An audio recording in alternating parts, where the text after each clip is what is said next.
removing the civil population and neutralizing the terrorists without any damage to civil life or property remained there. There were 14 houses which were evacuated, and in the first light at around 7, we drew fire from the terrorists before we could give them any offer to surrender. And based on the swift redeployment, we were able to corner them into one place. They were neutralized while trying to escape from the area, and in 9 hours of grueling battle with them, they were neutralized successfully. There was no major damage to any civilian property or life which was caused in the area of Ribbon, while our troops risked themselves to effectively neutralize these terrorists. Last night again we received a specific input from Jammu and Kashmir Police. This was in the village of Pinjora near Shopian, with the presence of some notorious terrorists who were harassing the civilians, being present in a couple of houses there. These terrorists have been known to disrupt the normal life there, caused excesses on the civil population. They have been known to kill non-local labor, also abduct policemen, and involved in the harassment and certain injuries to truck drivers last year. The persecution of innocent civilians and was a routine for them. They were again used to using the normal civil population for giving an early warning to them, which was neutralized by the swift redeployment of our troops of 44 RR in the area, and in a 4-hour operation which began at 3 in the morning, they were neutralized. We neutralized 4 local terrorists in that area. This also led to recovery of some weapons and warlike stores in both these operations. With the neutralization of these 9 terrorists in this Rambiara belt, we hope that the efforts to restore normalcy in this area will be fruitful, and the civilians will be able to lead their normal way of life in due course. Thank you. Yeah, thank you. Ladies and gentlemen, as the GOC has given the details of the operation, in fact last 10 days we had 3 major operations, and last couple of months we were getting various inputs with regard to targeting the security forces which are deployed on ground for law and order and enforcing the lockdown, snatching the weapons, and then the threat of VBID. And I think these 3 operations which have been successfully conducted by the security forces, we have denied them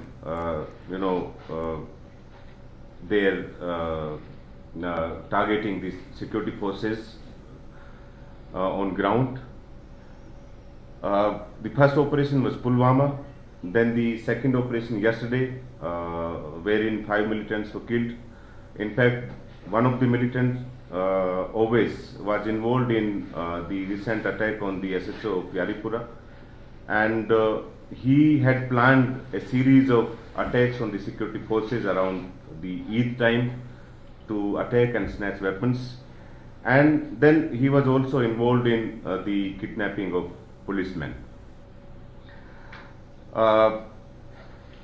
It was quality input and well coordinated efforts of all the security forces that resulted in successful operation without any collateral damage.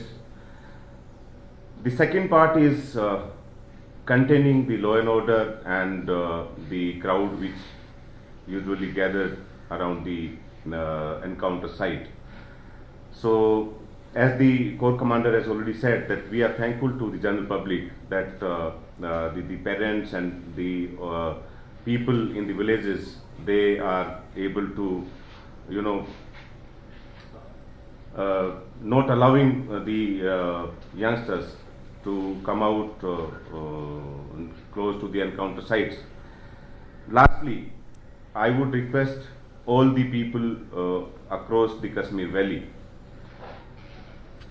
अभी हम लोग जो है वो Covid की जो परेशानी है उससे जूझ रहे हैं, और मैं सभी से अपील करना चाहूँगा कि जो नंबर है वो अगर हम कल का नंबर देखें तो वो 600 से ज़्यादा है, और ये नंबर काफ़ी तेज गति से बढ़ रहा है, जबकि लॉकडाउन भी है और लोगों को इकट्ठा होने की इजाज़त भी नहीं है।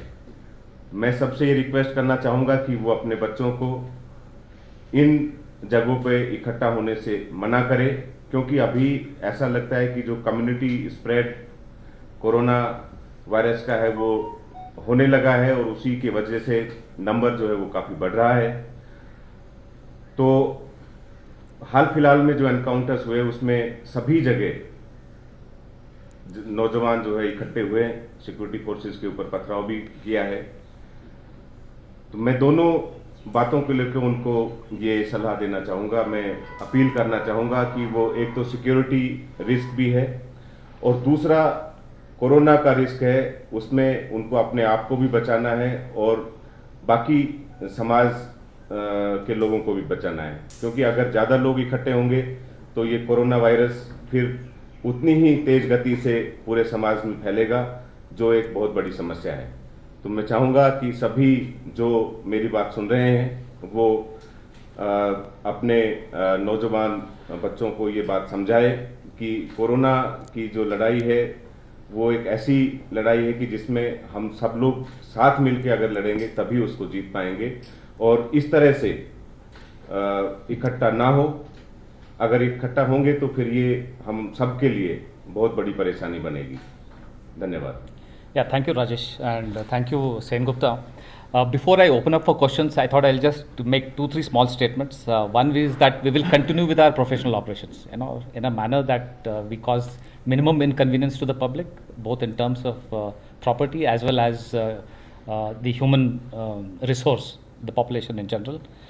And our primary aim remains to bring in peace. If we are neutralizing somebody, it is with the intention that people can live without fear.